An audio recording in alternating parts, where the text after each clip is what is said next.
Talvise pööripäeva eel, ajal mil pimedus on kõige sügavam ja päevad kohe-kohe taas pikemaks hakkavad venima, jõuab Tallinnasse sündmus, mis ei taha hästi ühtegi tavapärasesse kontserdiraami mahtuda.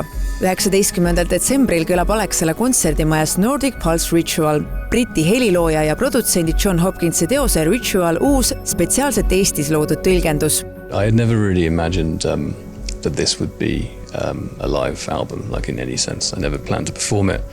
I never have performed it because it's a very multi-layered, complex piece of music that you can't really, me as just one person or even me as a band with a band couldn't really, perform. So someone else needed to come in and expand it. So he did that with Nordic Pulse, which is just the most incredible collective of musicians.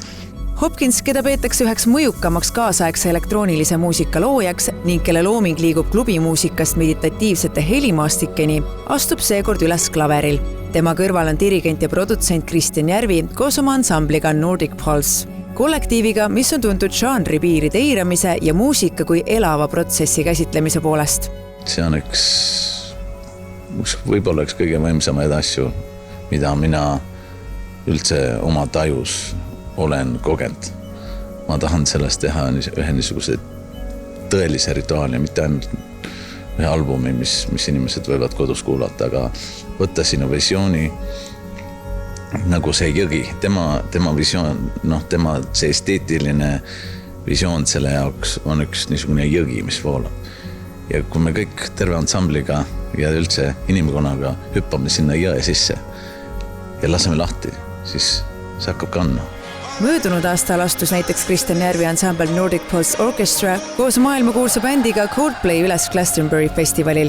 Tallinnas esitamisele tuleva teose puhul on tegemist maailma esiettekandega. Lavale esitatav valmisversiooni vaid rituaali, mis sünnib reaalajas. Muusikute vastastikusest kuulamisest, reageerimisest ja hetkes olemisest. Dirigent suhtleb muusikutega lausa koodi keeles. Nordic Pulse on niisugune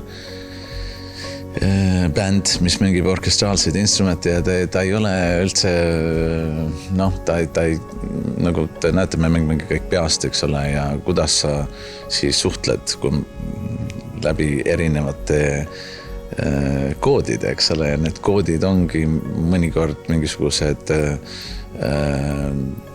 kujundid, mida ma tekitan kehaliselt või sõrmedega. Ka John Hopkins ei kirjelda Rituali tavapärase kontserdi teosena. Tema sõnul ei mahu see hästi tänapäevase muusika tarbimise raamidesse. See pole pala, mida kuulata mööda minnes, vaid kogemus, mis eeldab kohalolu.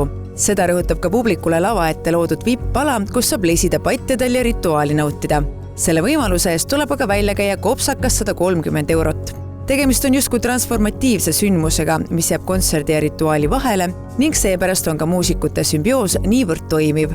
This year has been like planting seeds for new things, but this project has been one of the most exciting things because like surrendering it over to someone else who really gets it is an amazing, like very liberating experience. Järvi sõnul on eesmärk avada publikule kujutlusvõime uks ning lubada endale hetke, kus võib olla ühtaegu mänguline ja sügav.